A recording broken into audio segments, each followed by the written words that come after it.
All right, we're back. Just jumping out of the kitchen for just a bit because I wanted to share a cup with a young man that I have known, I think, since he was about that high. Saw him grow up, know his parents. And when this guy turned just about 18 years old, he just decided to chart his own course and get into fashion design. I started following him on Instagram because, that's the thing to do. You follow people on Instagram. And the uniqueness of his style, his brand, his eye for a picture, I was literally amazed. And I'm not the most creative of them all. But I saw something really different.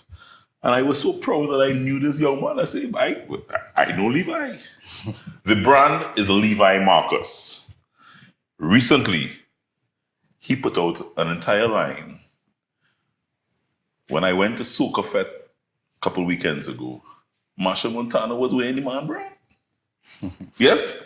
I actually designed his merch for the team. That's merchandise for those who you know.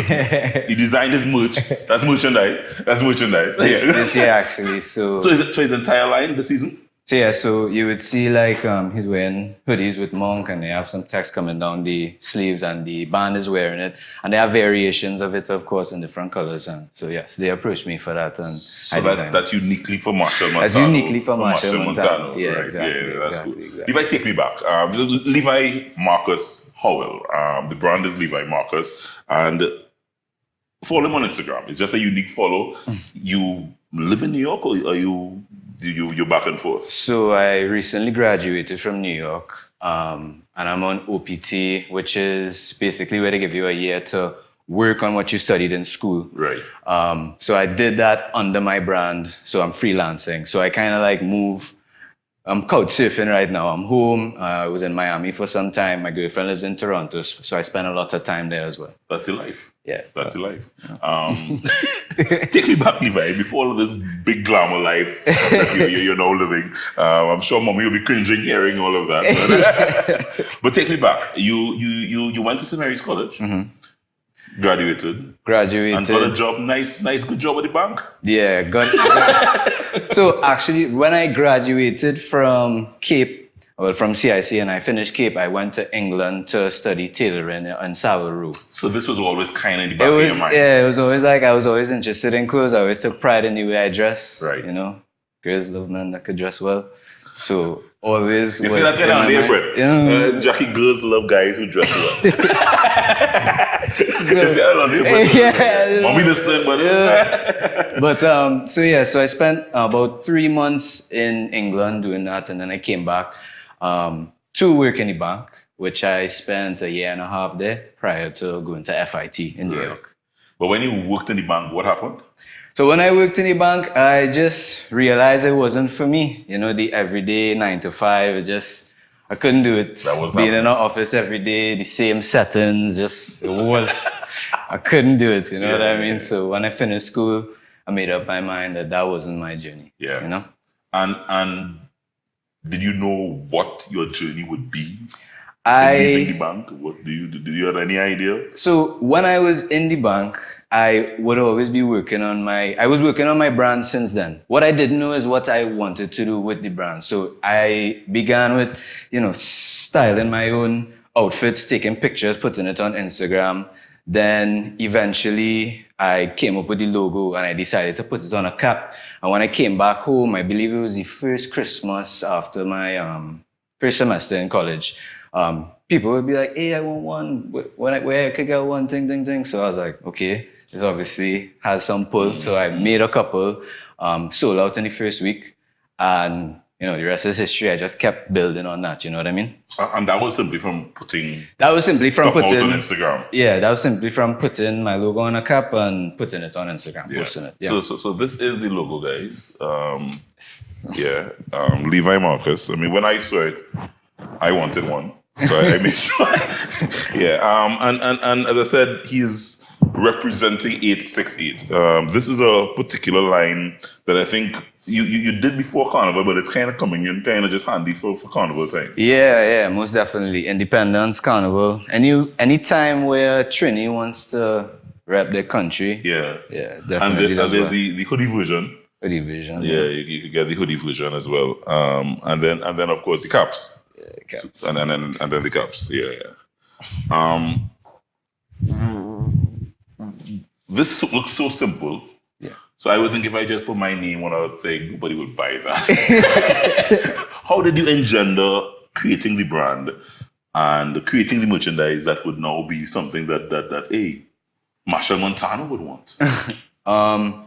To be quite honest, I always just focused on what I myself had a taste in, what I would want but wasn't available in the market. Mm-hmm. So this is what led me to put out the Nation TT collections, because I never found merchandise that was, I don't know, I guess minimalist enough to wear on an everyday basis. I found that souvenirs were too loud, they were too busy. So which is why I decided to put the mark of Trinidad, which is very unique. I mean, as a country, we have an accent, which is Tobago, on the island. So I found that real cool. And that's exactly what I did. See what I mean by a creative island. So I never hear anybody call Tobago accent on Trinidad. And it's Tobago like an accent. Like an accent on Trinidad. Tonight, that's how you see it, huh? That's how we make it better. Yeah, sometimes you look through the wrong lens now. You know? So it's a cool map. I personally find it extremely unique. There's not one like it out there. You've also kind of carrying this thing across the region because you're doing stuff for Barbados, Jamaica. How is that going? It's going great. I obviously don't have the same pull as I would as a Nation TT because I'm not Jamaican or Bajan. Mm-hmm. But it's definitely my goal to push it as well because I just feel we should stand together as the Caribbean in general. Like when I was in New York, it dawned on me that we're so different but similar at the same time. Yeah. I see it all the time. Yeah. Like when you're up there, you really don't see the difference. Like you're out there and you stick together because of your similarities from the region. You know what I mean? The lifestyle is more or less the same. Mm-hmm. You know. Mm-hmm. So your photography. You're not a photographer. Yeah, I am. You are. Yes. So let me. Do you mind if I make some linkages? Sure. Yeah. So one of the top photographers in Trinidad and Tobago for many a year is a guy called David Wares.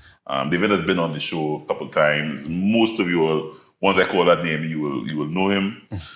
This is his nephew. This is his nephew. So when I saw that's what I think struck me first, Levi. When I saw the images on Instagram. Yeah, I think that's my strong suit. Yeah, definitely. And it would just be nothingness, huh? Yeah. I know what you mean. I think you use the word minimalist. Minimalist, yeah. You would just take a shot at your chest or some kind of nonsense. So why am I watching this? But it look cool, you know? Appreciate that, man. Appreciate that. And that's an eye that I think probably is running in your blood because I think so. Uncle David had anything to do with that. I think so. I was blessed. I mean, always being around him, it definitely inspired me.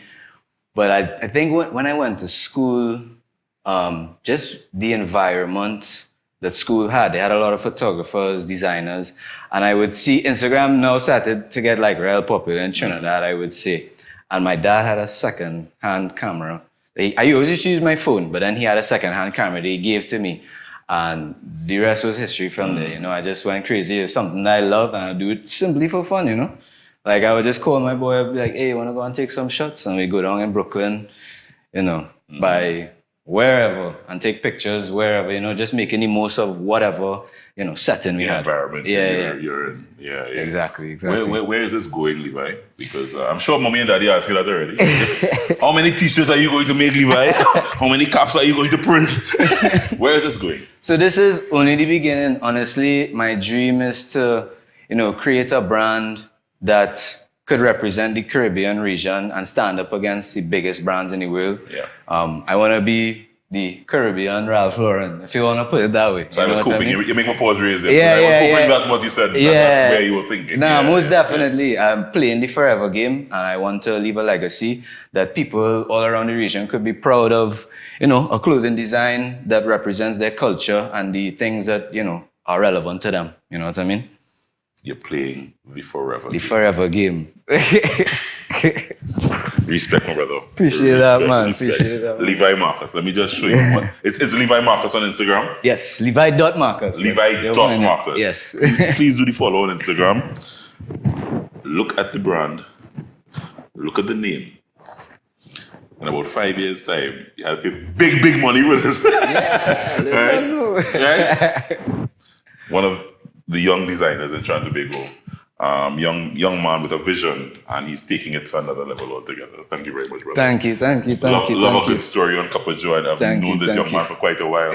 Love this story, love this progression. And that's kind of like what we like to do ever so often, that Feel Good TV. Thank you, brother. Thank you. Taking a short break. Appreciate We come in right back.